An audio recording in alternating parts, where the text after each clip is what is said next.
Good morning, students. Students, in the previous video, we have started our unit 6 and the chapter was Curlylogs and the Three Bears. हमने जो unit 6 का हमारा chapter था Curlylogs and the Three Bears उसे हमने start किया था. So we have half completed the story. हमने इसका story को half complete कर लिया था. तो today we are going to discuss the remaining story of the chapter. आज हम जो हमारी remaining story है वो हम इसको डिस्कस करेंगे. तो हमने ये पढ़ा था कि कर्लीलॉक्स जो थी जब वो फॉरेस्ट में गई उसने एक कॉटेज देखी. उस कॉटेज में एक बियर फैमिली रहती थी. तो वो वहाँ पर कोई नहीं था, अंदर घर में उस समय कोई नहीं था. तो कर्लीलॉक्स जब वहाँ गई तो उसने 3 बाउल देखे थे टेबल पर. एक बाउल जो था टाइनी बाउल था, एक मिडिल साइज बाउल था और एक बिग बाउल था. तो उसे भूख लग रही थी और बाउल में क्या था, पॉरेज था. तो उसने क्या किया था, जो पहले उसने जो था सबसे बड़े बाउल में से खाया वो बहुत हॉट था. और जो मिडिल साइज़ का बाउल था उसमें से जब उसने पॉरेज खाया वो कोल्ड था.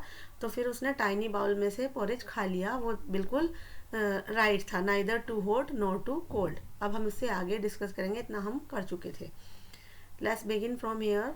कर्लीलॉक्स ate all the porridge then she went to the bedroom. जब कर्लीलॉक्स ने सारा पॉरेज खा लिया तब वो बेडरूम में गई. There was a big bed for Papa Bear. अब वहाँ पर एक बिग बेड था, वो किसके लिए था, पापा बियर के लिए. A middle size bed for Mama Bear. अब एक मिडल साइज का बेड था, वो किसके लिए था, मामा बियर के लिए. And the tiny little bed for Baby Bear. अब जो सबसे छोटा जो बेड था वो टाइनी बेड जो था वो किसके लिए था, बेबी बियर के लिए.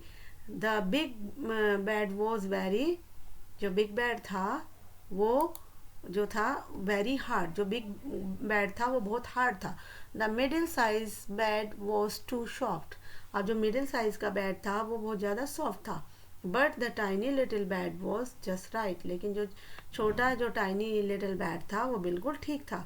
कर्लीलॉक्स fell asleep in the tiny little bed. अब जो थी कर्लीलॉक्स जो थी सबसे जो टाइनी लिटिल बेड था उस पर वो गहरी नींद में सो गई. The bear family came back. अब bear family वापस आई. Somebody ate my porridge, shouted Papa Bear in his big gruff voice.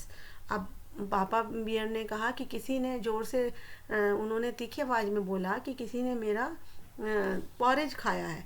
Somebody ate my porridge too, said Mama Bear. Mama beer भी बोली कि किसी ने मेरा पॉरेज खाया है. Somebody finished all my porridge, said the baby bear in his tiny little voice.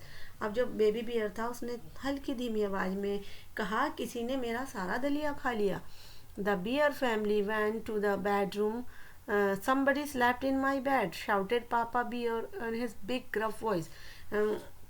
अब जब वो बेडरूम में गए तो उन्होंने देखा कि तो पापा बियर जो थे उन्होंने कहा कि कोई वो ज़ोर से चिल्लाया और बोले कोई मेरे बेड पर सोया.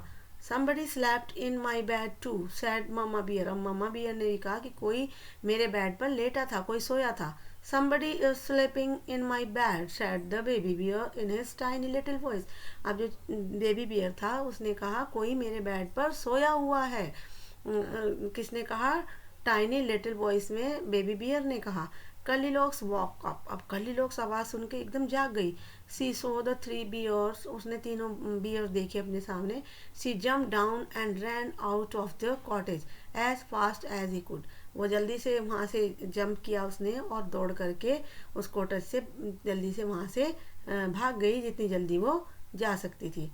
तो this is the summary of the chapter we have completed. अब हमने बेटा इसकी समरी कंप्लीट कर ली है. आप वीडियो देखें और समरी को समझें, चैप्टर को रीड करें. जहाँ प्रॉब्लम हो आप पूछ सकते हैं. आपको पीडीएफ में क्वेश्चन आंसर्स दिए जा रहे हैं, आप उसको अपनी नोटबुक में कंप्लीट कर लें. Thank you students, have a good day.